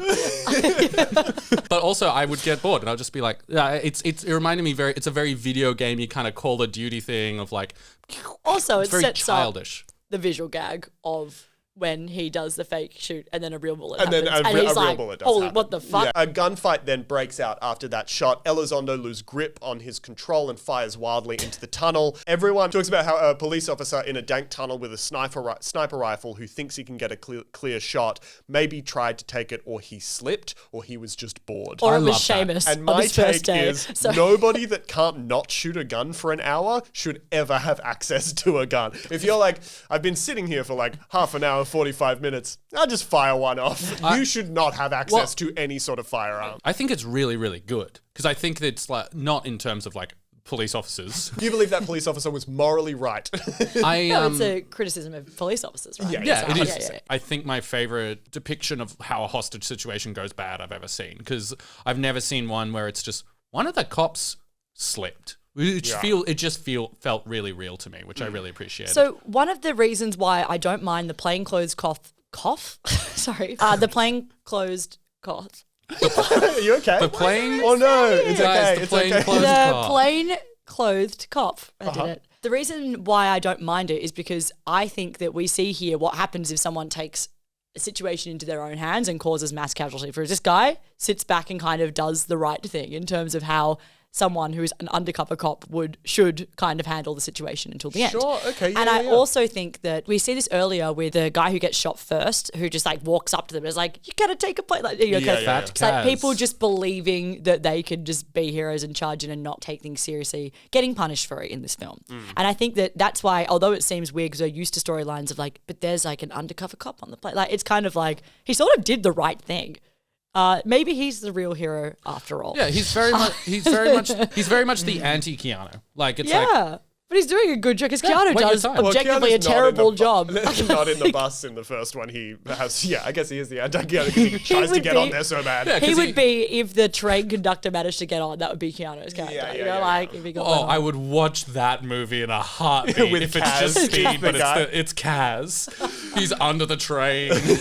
Oh, he kisses, let's say, Walter Matthau at the end. Sure. Shaw decides that someone needs to pay for that misstep. He tells the conductor to go and get the money. And then as the trainee conductor is kind of stepping out into the thing, Robert Shaw shoots him. It's pretty rough stuff. Robert Shaw's a very serious customer. The cops delivering the money then go double time to deliver it. They start running down the subway station. Shaw and the gang get the money on the train. Shaw checks it immediately, which is what Dennis Hopper's character should have done before he was overjoyed with the He bomb that opens exploded. it. Shaw tips it upside down onto the ground, Yeah. it's great because they immediately split up the money among their own person, which I Yeah. think is a I really think- nice little detail. One of the most interesting things that going back to scene before is we have Hector saying to Shaw, we have him saying, I do my own killing. And then we have Shaw shooting.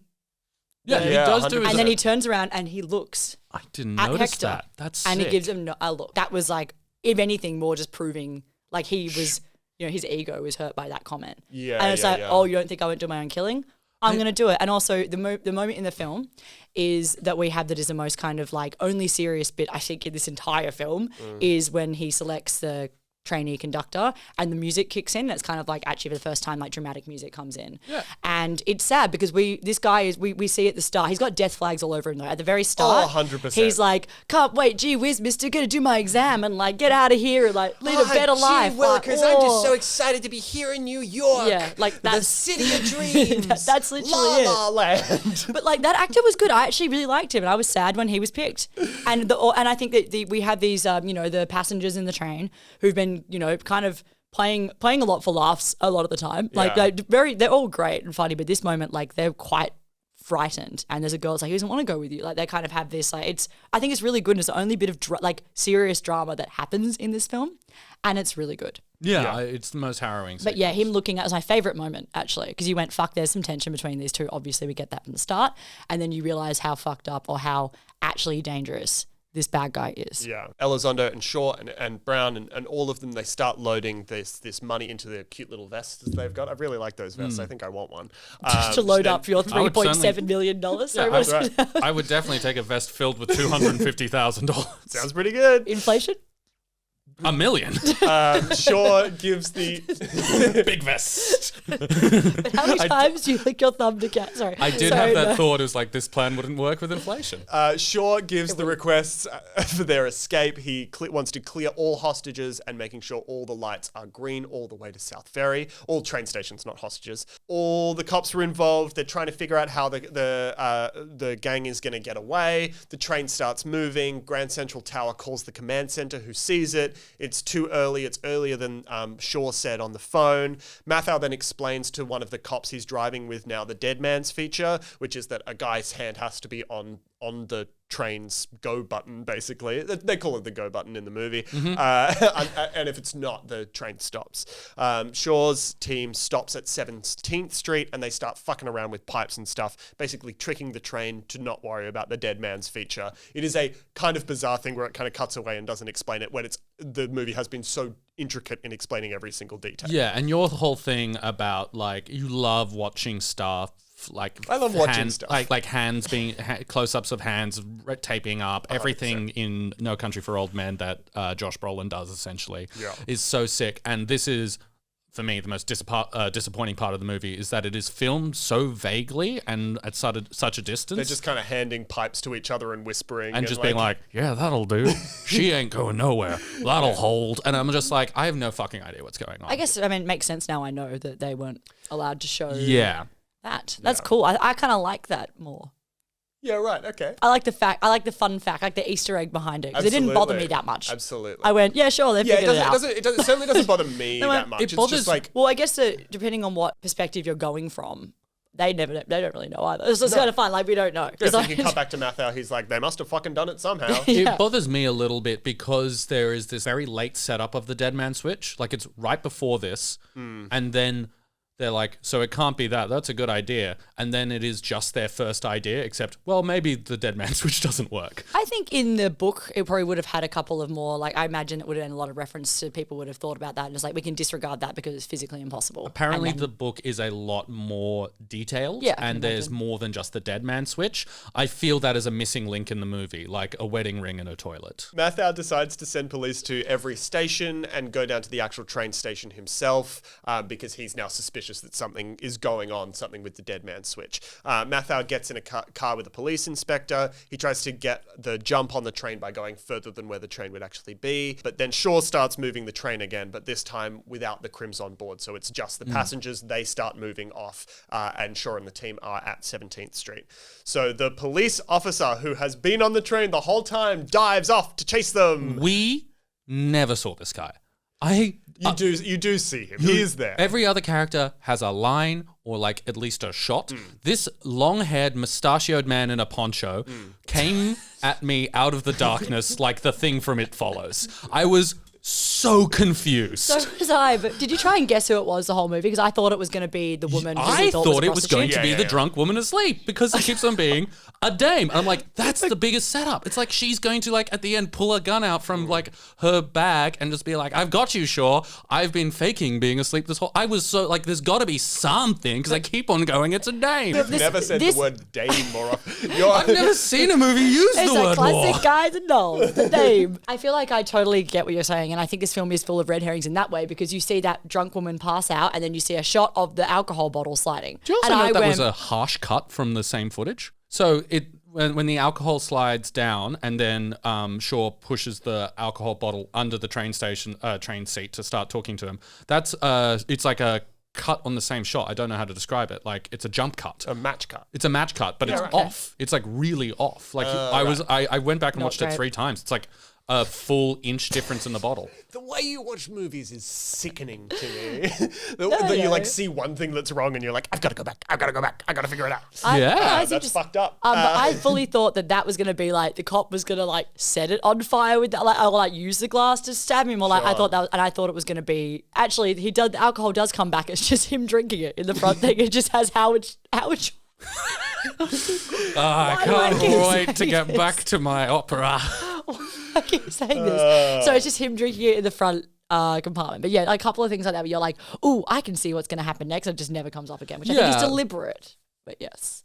I think it is. I think it's also particularly in the apartment There's scene. also a thing of like, this is something that people talk about in 70s movies all the time, but like shagginess of like that Hollywood strictures of setup and payoff were not as like, it was much looser, and sometimes that can lead to things that don't feel as satisfying, but also kind of leaves the movie in kind of this kind of like shaggy zone, which like I think is much more suited to kind of sitting down and vibing with something rather than maybe going back and watching something 3 times while you're to like check if it's okay, like to check if it checks out. You know what I mean? I mean, I don't mind it, but this movie, I'm approaching it excited about the plan. Like it's set up that this guy repeatedly has never made a single mistake. And it is obviously a thing of movies building on movies, heists getting more complicated and schmicker. You don't get speed without this. You don't get this without like Rafifi or like those kind of like... Exactly. They all learn from each other standing on the shoulders of giants. But it is a thing of me watching this movie and just feeling just a little bit of like disorientation. Where's the promise of this plan? Like I'm also in a heist movie. I love plans. I love to see the mechanisms of that. It's something that just makes me happy in any media. And this movie kind of is not in that. It's not zone. that. It's like, weirdly not doing that at all. About like this plan is just also I think there is no tension, there is no tension for the main characters, really, about whether the money is going to get delivered or not. Like, there's no real tension for Matthew. It's just like, I've got to send this up the chain. He sends it up the chain. 20 minutes later, he gets confirmed. Yes, the money's coming. Like, there's no tension in, like, the mayor's not going to pay it. They're just like, all right, I'll pay it. And like, there's none of that, like, heightened, like, oh my God. It's just like, no, this is bureaucratic. It's kind of normal. It just kind of goes along. Which is what I like about it, because I think that when you get to the yes. train and when you have, that's why it's important that we have got the trainee conductor getting shot and that actually happening and the stakes suddenly being more real. I think that adds to it, because I think it's, I know what you mean. Like, if you long for kind of like an intricate plan that's going to be successful, this film ain't it. I mean, it's exciting to know how they're going to get out of a fucking tunnel. Turns out to be very simple. Extremely. But that's okay. It's certainly grounded. Like, I'm not, and that's not a bad thing. It didn't sing for me in the way that I think it sung for both of you. This movie is a comedy, right? Like, it's straight up is a comedy. 100%. Like, it's kind of just that kind of farcical, I think it's a straight up comedy. Comedy caper, I think, is like the, what they would call it at the time. It's like a comedy caper. Yeah. The Pelham 1 2 3 is in motion. We see the passengers realize that no one's driving the train. They try to stop it themselves, but they're unable to. So the undercover cop who died off the train, sees Shaw and their gang take off their hats and reverse their coats. I love that they have reversible coats, always fun. They take off their mustaches. I also wrote, Hector Elizondo's bald. I actually thought the hair under the cap was, but yes, he was bald in 74. Mathau kind of then figures out the plan just by being like, I just reckon it is the same thing as, like, it's not kind of a satisfying way, like, where he figures it out. He's just like, I have an intuition they've just let the train go and they're by himself. That thing I mentioned 2 scenes ago, I'm just going to ignore it. Shaw shoots Elizondo after he tries to take one of their machine guns out into public. Then the undercover cop who's been hiding shoots Mr. Brown, RIP. And then Shaw kind of immediately is like, fuck, things are going to start to go wrong here really quickly. Martin Balsam escapes from a fire exit of the subway, and Mathau comes in just afterwards, which is it's the same thing. Like, that's a comedy moment of, like, Mr. Green leaves, and then immediately Walter Mathau walks in. So just whilst we're here, 1 hour, 27 minutes, 57 seconds, exit Elizondo, which I wrote which was meant to be. So exit sounds like Hector. Sorry? No. Hecxit. Yeah. Hecxit. Yeah. Hecxit. Hecxit Elizondo. Hector. Hecxit. Hecxit. That kind of sounds exactly the same. Yeah. Hecxit. Hecxit on stage, left Elizondo. Hecxit Elizondo pursued by a bear. That gives us 1 hour and 24 minutes and 33 seconds of Elizondo. So to this sequence, I really love how he goes, like, the uniform of, like, mustaches. They all it's really good. Coats And then hats. And then Hector is like, oh, why are we doing it like this? Let's just take him off. And he's like, no, we're doing it by the book. And I'm like, what is going on? Because I love it. It's obviously showing the disdain those two characters have for each other. He's from the Legion, like whatever the rules are. It's like, this is what we mustaches to the time. That's his Coats? character. Yeah, it makes sense to me. His It's character very is funny. consistent. And Yeah, I love yeah. it. And I did Hector's go- not. Hector is as well. Like, To be fair, the thing that comes back the most in this movie, the mustaches paid off. Absolutely. That was the time I most had a heist feeling moment, is when they literally when they pulled off the mustaches. It was my most Ocean's 11, like, ooh, I saw that earlier. So yes, Martin Balsam escapes. So Mathau finds Shaw down in the subway station, and this is exactly the sort of thing that you're talking about. Like, in a modern movie, I'm sure in the 2009 version of this, although I meant to watch it, but I didn't get to watch it for this, there would be a gunfight, there would be a thing, there would be something here. I'm not saying that's what you wanted, but it's like, that is what this movie is. It's like, Mathau gets down there, aims a gun at Robert Shaw, and Shaw goes, is there a death penalty in this state? And Mathau's like, no. And he's like, and then immediately Robert Shaw touches the electricity line on the train and third fries rail. himself. it's so right. It's a wild ending, and I is was here sick. for it. I love this ending. It is so, well, it's not the ending. We'll The ending we'll is get to the ending. But this little moment of instant Robert Shaw doesn't stop for a second, is just like, oh, well, and then he's out. There is such like a crime doesn't pay, like old school Hollywood of, like, you know, pre-Ocean's 11. I'm sure there's other movies before that, but it's like this pre-thing where, like, the criminals are the good guys, and, like, you know, and they're going to get away with the money. And, like, it's like, no. If you do crime, you will die because of your sins. I like it more just as the character beat of, like, 100%. Well, you rumbled me, copper.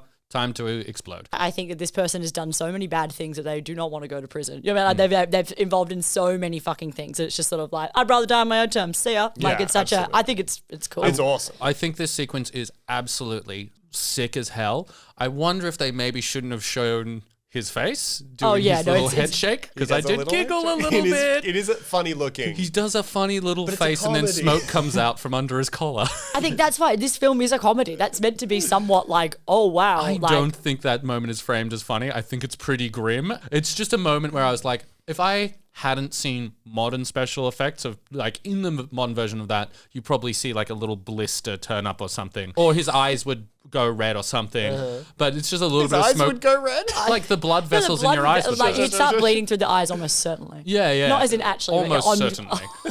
Almost certainly. The amount of times I've touched the third rail on a train line, and boy, do my eyes get tired. Rubber sole shoes. So they were extremely scared of the third rail all through shooting, even though it was completely deactivated. And like they were told very specifically, even though the third rail is off, we have isolated it all. Do not touch it. Treat it as if it's live. That's just good safety. Before this sequence, they had already applied the sparking special effects to the corner of his shoe, and Shaw tripped on the way to the shot, and the sparks went off, and everyone freaked out because they thought he died. And he just was like, my heart stopped for a second because even I thought it happened. Holy shit. And then we just had to reapply the sparks. The train itself is still going. The passengers on the train are having this conversation about where are the goddamn red lights. It really reminded me of Spider-Man 2, obviously. It's the same good sequence of like, it's like New Yorkers waiting for a train to stop. Like, but I feel like it's kind of the overarching spanning influence of this movie and how it has touched our lives in so many ways. Okay, I'll shut up. Finally, there's a green light at South Ferry. The train stops. Everyone's okay. And then Mathau and Rico, Jerry Stiller, look to find the guy who drove the train. They get a list of stuff. They go to a few apartments, and then he finally enters the apartment with Martin Balsam. This is one of the greatest scenes I think ever put to film. It's so good. But can I just say we didn't mention, and I need to talk about Jerry Springer when he jumps on the phone. Jerry Springer? Jerry Stiller. My film is very different. Jerry Springer, Howard Shore. Sorry, we talk about Jerry Stiller when he jumps on the phone instead of when he's talking to him, and it's fucking hilarious. When he's like, "Where's blah blah?" And he's just like, "What do you say? Even someone's got to pee." He's like, "Even great men have to pee." I love that's my favorite lines in the whole movie. It's fucking great. And I need to complain. So there's the bit where Walter Matthau finds the cop that's been shot, and he's face down on the ground wearing the poncho. Walter Matthau looks down at him, figures out that he's the cop, and he has long hair, so he goes, "Don't worry, ma'am, the ambulance will be here soon." That's the payoff. The payoff of that entire thing is that Walter Matthau mistakes this long-haired guy for a lady. That's all that goddamn work. I didn't even hear that. And that is paying it off for me in my head. That's quite honestly, funny. That's hilarious. Sorry, Seamus, I'm disagreeing with you. I heard it as I heard it. I didn't hear him say "ma'am." Also, yeah, I did, and I think I laughed. That's funny. I think that's I remembered funny. it. Now that you told me, I'm like, that's a payoff. That's pretty funny. This movie is dumb. This movie is a dumb movie. It's setting up. It so heavily sets up that it should be. I mean, this is a modern lens, but it's like, surely if you dismiss the woman so much in this story, being like, a dame could never do anything, and then you finally meet the cop, and you want it to be a dame that achieves something, not a guy in a poncho that gets shot. To be fair, maybe that's the reversal, that even a male cop got shot, but it still ends on the dumbest joke. And also, Matthau, like, shakes him on the shoulder and walks away. Absolutely. He's not good at his job. He just does not give a shit about this woman dying on the ground. He's like, she's been shot, these but she did people are not her good best. people. That's why I enjoy this film, because you're like, you can just be like, what the fuck, like that. So I didn't even realize that. I think that's funny. That is really funny. Because it's so stupid. It's so stupid. Sorry, it's a dumb joke. Oh my god! If anything, it's now at so angry. 5.5. Yeah, I might need to increase my score. So we get this wonderful scene. Oh yes, the final scene. Matthau and Balsam's trying to hide the money. Mathau's just talking to him about his day. Balsam plays this wonderfully, and then finally, Balsam, as Mathau's just leaving, Balsam sneezes, and then Mathau enters, freeze frame on his face. one of the greatest expressions in all of cinema. I have seen this movie. This is my third time, I think, watching this movie. Still good. It's that so never goofy. gets old. It's so funny. Craziest facial expression. Okay, so one thing we've forgotten we need to go back and analyze this scene to the shit, because honestly, I think up to this point, Mr. Green has been the sympathetic one, really. He seems to show remorse. He doesn't want to kill anyone. He actually says, like, you said no one would have to get hurt. He gets, like, quite upset about this stuff. So when he's the one that gets away, I was like, maybe he's the one that gets away because, you know, like, on it. Like, anyway, then we see him literally Scrooge McDucking on his bed with the fucking money. It's wild. He's like, whoa, like with the $1 million. And it is fucking hilarious. And I actually went, because I said to my partner watching, and I went, oh yeah, maybe. I was like, I kind of want him to get away. Yeah, you do. I went, and then it cut to that, and I was like, never mind. I just like, and that's sort of, I think, the whole. I still kind of want him to get away. It's also the money with Hector Elizondo's blood on it. Yeah. It's so ridiculous. But then obviously we have, you know, once again, my mate is back. Ben Stiller's dad is back. Yeah, your friend Ben's dad. Ben's dad. My mate Ben's dad is back, and we've got a sequence where he hides the notes in the oven. And then we've got another red herring moment where he's like, I'm going to light my cigarette. I can't find a lighter. The whole scene. And I'm just like, use the oven. And then and then you think he's going to, I was like, it's either going to go one or two ways. He's going to burn the money. As soon as he went, I can't find a lighter, I went, oh no, he's going to use the stove and oven. Like, and he's going to either open it. Because if you like have a cigarette and light it on a stove, that's not going to burn the money. But I figured, he's not going to be like, I'm going to turn this oven on. But I thought it was going to be, because before he came over to help him, I thought he was just going to play with the things. You turn it and then and it has then a you can spark turn plug. it. You could like, if you turn the, I thought he was just going to be like absentmindedly doing an accident. You turn one on. That's what I thought was going to happen. Yeah, I was so certain the money was getting baked. Me too. And then when he comes over and does it for him, I was like, okay, well, it's not going to happen. And then I was like, well, how's he going to get caught? And I was like, oh, I know. The old sneeze. And what is it? It's so good. I love this sequence. So much happens. The film ends on a classic dolly into Mathau's New Yorker, "Are you kidding me?" expression was what one article kind of. I don't think it's an "Are you kidding me?" expression. I feel like that's the wrong description. I got you. It's an "I got you" expression or a "Isn't this silly?" So apparently Mathau was imitating his son's imitation of Charlie Chaplin. It's like Mathau with his son, and they're like doing Charlie Chaplin expressions at each other. And so what Mathau did for that was his own son's imitation of Charlie Chaplin. Hey, Mathau, why? You're an actor. And boy, did it pay off. Okay. Why were you like, I know. You've got to use the whole pie. You don't use some of your life. You don't just use all the things like, you know, it's in a child. It's all of that stuff. What are you talking about? Elvis Mitchell in the New York Times states, it's like watching a marathon runner take a victory lap. He earned the medal and he wants the whole theater to know it. Yep.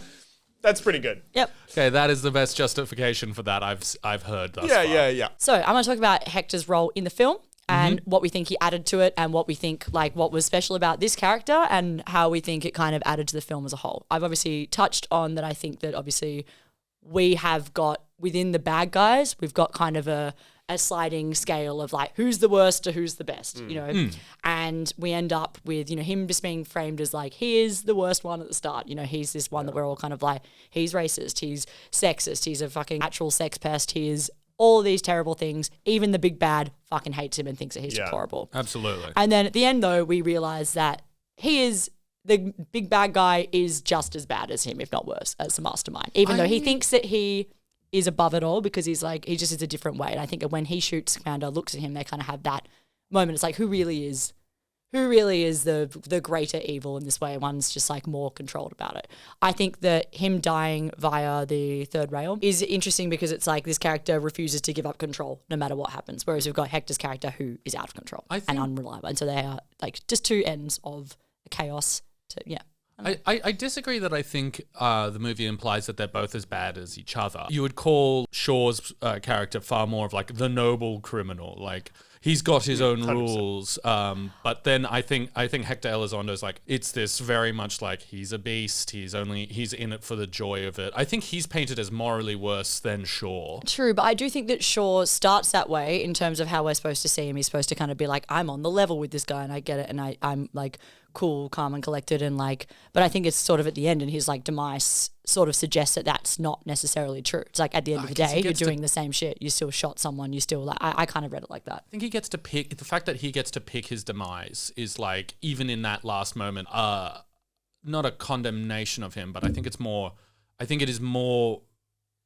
I don't know. I don't want to try and like dive into the politics of the two different types of criminal, but there is a thing of like, if you're going to be a criminal, be like collected, be in control, have rules. Well, it's as a opposed thing to they talk about the mafia as well. It's like the mafia has a code. Yeah. And that code is kind of written down, and like there's chaos within that, and like all of that stuff, and things can go wrong. But it's like you follow the like made men are made men, and all that stuff. And the fact that he has been kicked out of the mafia itself is like he's an animal. Yeah, he's an animal. Essentially, Yeah. It's a bit of yeah.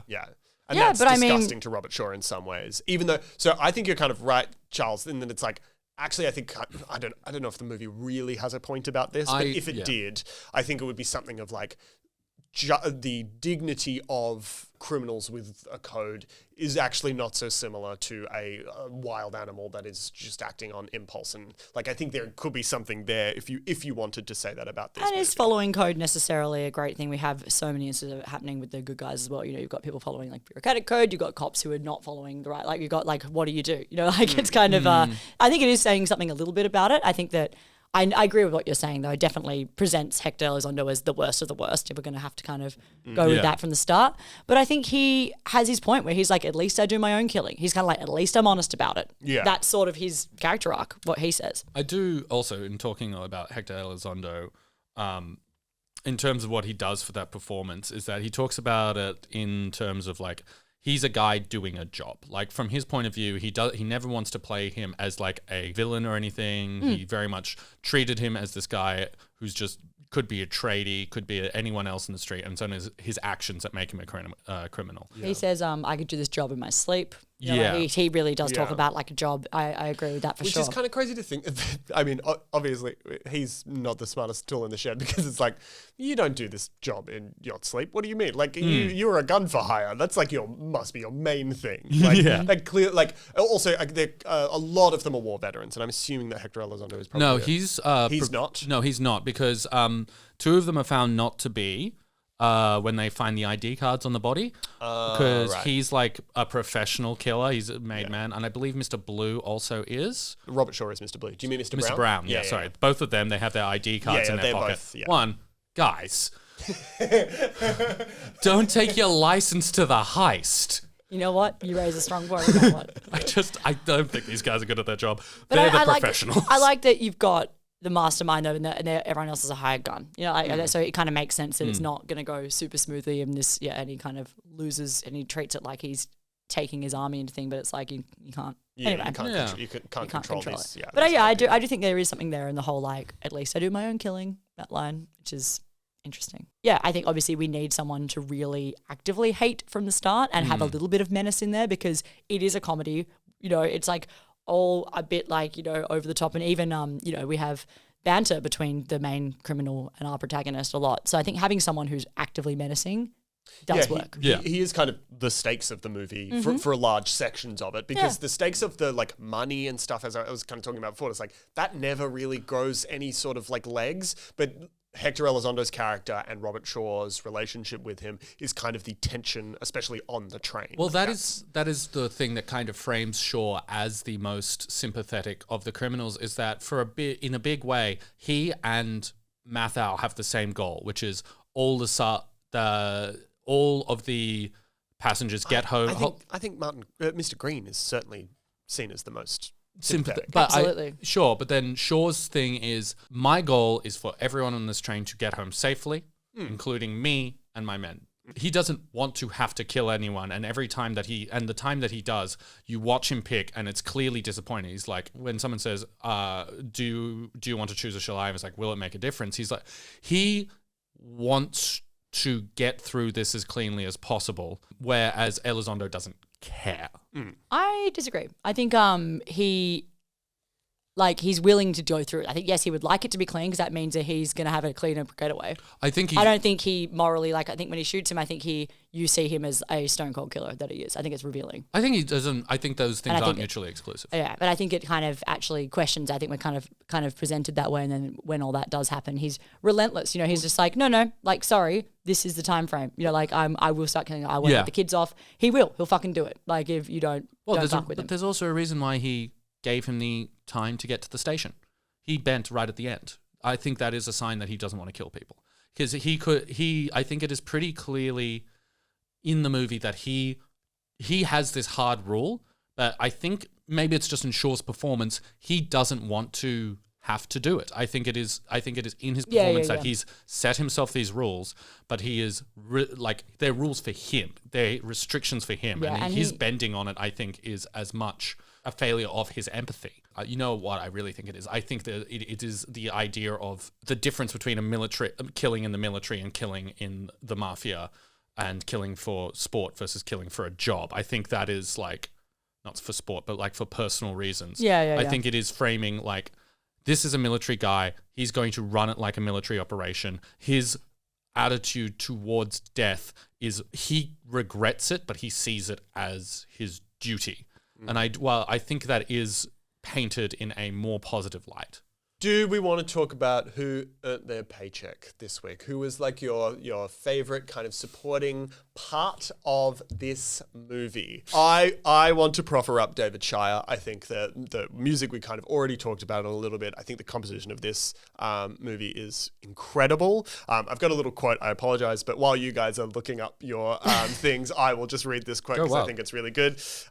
David Shire says, "When you're working as a film composer, you're helping a director fulfill a vision that they initiated. And I didn't want to write the same old stuff you'd heard on other action pictures. It took about a month for me to find a solution to the picture, but it was certainly worth the effort. The sound I wanted was a kind of organized chaos that was expressive of New York. It wasn't that I specifically wanted to use that method of composition, and Joe Sargent couldn't care less if it had been 10-tone, 12-tone, or 5-tone, but if the serial technique helped me to control a score that seemed on the verge of falling apart. I was fortunate that in Pelham, where my music was fighting a subway train, Joe wanted to hear my music. It was nice to get an opportunity to make a lot of noise with that kind of an orchestra. The tone of a film generally determines the musical style, and I was happy to score an action picture, as prior to that, my work had become associated with more delicate and subtler scores." And I think this is sort of something that we talk about, what we talk about when we talk about holes, is when you have a group of people who are all working kind of at the peak of their powers sort of thing. And I think this movie is a big example of that, whether it's Jerry Stiller or David Shire or the cinematographer or the rats in New York. Like, this has that feeling of like, I've called it before, like joyful filmmaking of like, I'm sure it was a miserable time, but there is a sense of joy around the movie, around the construction of the movie that is something that is very hard to kind of put your finger on. And then when I see quotes like this, or I see, the way Hector Elizondo talks about it, like, that's the stuff that I love about the movies. Off the back of that, though, in terms of controlled chaos, I'm going to go Owen Roisman, who is the cinematographer, because one bonkers fact I found out about this, they didn't use cameras. They didn't use shot lists. That's crazy. Sargent came from a television background, apparently very different, and each day they would come in with just the sections of the script picked and then just be like, these are the shots I feel like. Like, he didn't have a shot list. And so the DOP was so fucking competent that he could just be like, oh yeah, it was fun. It was like, oh, well, we'll pan in, we'll pan out. I'll figure it out. We're shooting in a subway station. How are we going to get the lights to work? Yeah, that's crazy. He was the cinematographer on The French Connection as well. So he'd had training experience before. And so he developed this technique where he pre-exposed the film grade so that it was slightly overexposed from the get-go to get better figures in the shadows. And then he also he used all the lighting fixtures already in the subways, but replaced them with from like 150 to 250 watt bulbs. So they were twice as bright. Between Fast Eddy and this dear who actually, taking it back, throwing out everything I just said about Roisman, Fast Eddy earned his goddamn paycheck. He fucking did. I think I agree with both of those, and I would have absolutely gone probably with either of those, but you guys already said it, so I'm going to go with someone who's an actor. I think that I would go with Tom Petty, who plays Kaz Dolowitz. You love Kaz. Because you're crazy for Kaz. I am because this character, just you know who he is. The minute he walks in, he's just fucking angry, flustered, Love off him. it, hates the new rules, hates everything, thinks Hates women. Hates women. I went, true, babe, true. No, he comes in and honestly, this actor absolutely is so hateable, but so likable at the same time where you're just like, he makes me laugh. I laughed at every deplorable thing you said. And then when he shot, I was still like, why is this kind of funny still? I Yeah. just think he really brought the stress of The Office into this film, which is a huge part of it. The thing I like the most about this movie is that I think it's, and I'm going to sound like fucking Harry Styles on a press conference for, Don't Worry, what's it called? Don't Worry, Darling. So I'm about to be like, it's a real film. I was about to say that, genuinely. But I do think that, and Lincoln, I think this is probably why you enjoy this film a lot, because you know that you hate television. This would not work as a TV series. Absolutely and in fact, not. It's been adapted for a miniseries. When? It was 1998, was a TV miniseries. It's been adapted 3 times from the novel. And the 1998 one starred, Adama from Battlestar Galactica. Yeah. And he plays Walter's character. Ah. And we've got obviously the 2009 version with John Travolta playing the bad guy, and his name is Ryder with a Y. And Hell it's yeah, because very he's funny. a Rain Rider. Yeah, Because he rides the train. but I think that it works well because it's one, like it has to all happen in a pressure cooker of an hour. It's like a classic technique where it's just like, we've got a 1 hour time limit and we're going to use it and we're going to make it all happen here. Whereas it had been, I mean, that being said, if you watch any Dragon Ball Z episode, there's a literal timer for 3 minutes that goes over 7 seasons. So, you can make it work for TV, I guess. Sick. I like this movie a lot. I think Hector is going to be interesting to see out of all of the people we've talked about, to one person we've talked about, 2 people, out of what we talked about in terms of Beth Grant played a lot of similar characters. In this scenario, this is a huge departure, which we mentioned at the top of the episode. So it's going to be fun and exciting to come to see whatever happens in. I haven't seen the next one we're doing. We're doing American Gigolo, Paul Schrader's American Gigolo, which I think it's 1980 film, but I'll need to look it up. It's interesting, these first 3 movies that we're doing for you, Seamus. I've not seen American Gigolo. It's the first, I haven't seen it. I'm going to go ahead and guess it's going to be problematic as well. So problematic. And then Pretty Woman, oh boy. So I'm the lame SJW of this podcast. Yeah, now. you're the Okay, good to know. Yes. Thank you so much for watching and or listening, however you are consuming us and our delightful shit. Please, if you can, rate, review, and subscribe us on iTunes and Apple Podcasts and Spotify and all of that stuff. And that's the end of our show. Thank you so much. And we will see you in 2 weeks.